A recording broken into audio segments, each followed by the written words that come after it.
Hello, everyone, and welcome to Jester Bell and the wonderful world of films coming out in 2025. So, I'm just done. So, I didn't get to see the Mission Impossible movie, the new one, the Final Reckoning, until Tuesday because of stuff that was going on during the weekend. A lot of the videos you saw were pre-recorded. And I went in, I saw it on Tuesday, and I didn't expect to do a review because I kind of missed the window of people talking about it. And I went in with my expectations really, really low because of all the negativity that I was hearing around it. But when I watched the film, I wasn't really prepared for just how bad it was going to be.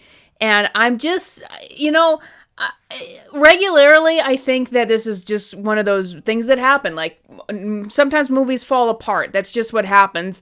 But it's so amazing, like, this year, like, I remember saying 2024 was bad. There were films that I liked even this early on, like Dune Part 2, for example, that just head and shoulders above a lot that has come out this year.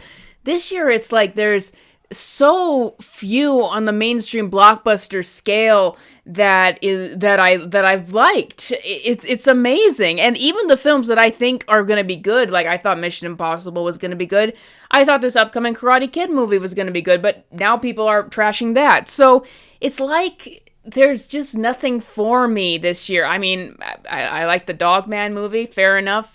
Not enough to do a review, but anyway, I am getting off track. What a terrible year for films so far, and a terrible May with Lilo and Stitch and this and Thunderbolts. Not thinking that is a good movie at all. But anyway, yeah, I before this, I would have said that the worst Mission Impossible is Mission Impossible 2, but I think that it's a strong contender for the worst one. So, like, I was just amazed at how bad it was. This is a solidly bad film, and, even with my expectations lowered, I could only have been so prepared for what I was about to behold. So, quick review here. What is so bad about Mission Impossible, Final Reckoning?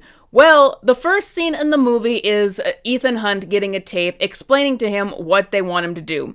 The next scene is him meeting with the team, explaining to him what they need to do.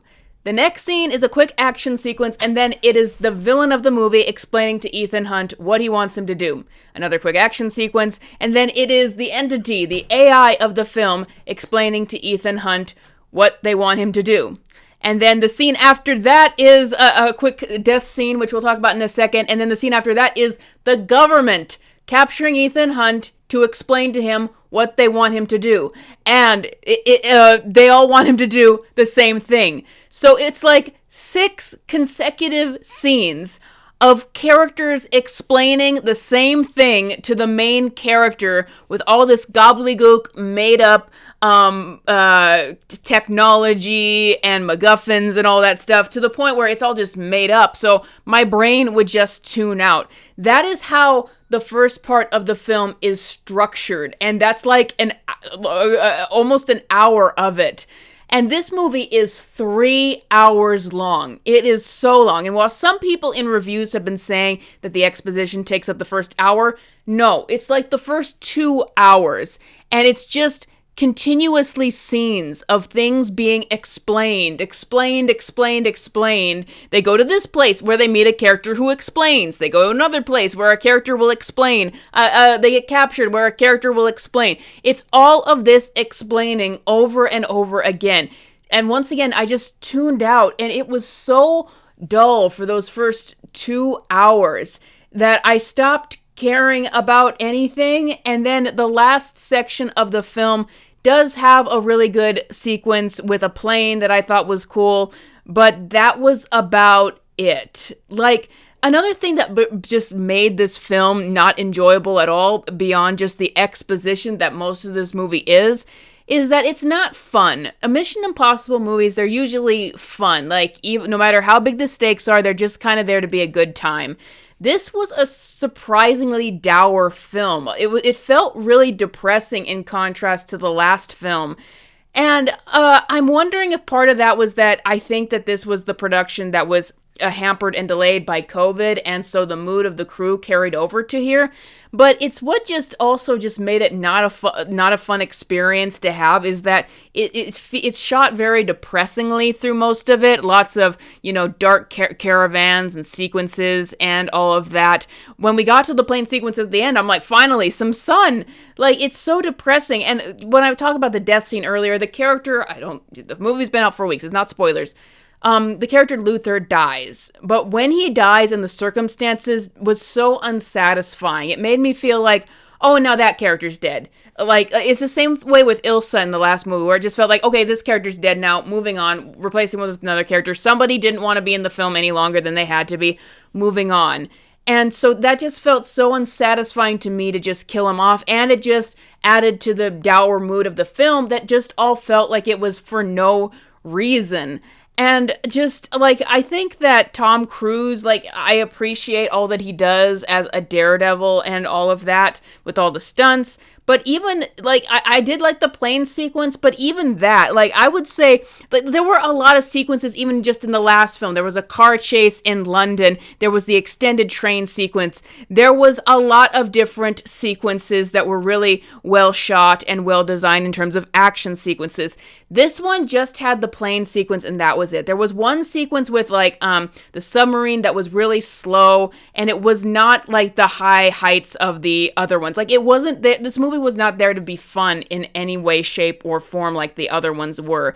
There was just not a lot of action to actually carry it in the way that there were in the other films. It was mostly just exposition and just characters, just very, very depressing settings for characters. So that was that. I wasn't really impressed with the rest of the cast. Hayley Atwell, I like Hayley Atwell. I think she has a problem where they try to push her too much as a strong lead. She's no Rebecca Ferguson. She does not have the chemistry to sell it with Tom Cruise. It feels just like a great value version of Rebecca Ferguson, and it just does not work. It's not interesting. And by the end of the film, obviously, Tom Cruise cannot die. The day is won at the end of the movie. But then it ends with them all kind of staring at each other and then just walking off into the shadows. It didn't at all feel like an actual conclusion to the franchise. I didn't feel any sense of closure whatsoever with these characters and what they'd been through. It just kind of was an ending of, and the story went on sort of thing, even though we know there won't be a sequel. So, like, there were so many callbacks to the first film and the films of the past. Like, like, it was a meta sort of thing, calling back to how many films they've been and that this is the last one. A lot of shoehorned in flashbacks and references trying to tie it to previous films, even characters that show up that were kind of forced trying to tie it into previous films. So they know that this is the end, and they want to sort of make it the big finale that just celebrates all that has been, but then they don't even give it a satisfying conclusion that feels like this is really a close on that this franchise whatsoever. And it just kept going, like, and then the story goes on with Ethan Hunt. He doesn't have any closure. It's just everything is going to continue. So it was wholly unsatisfying from the last movie.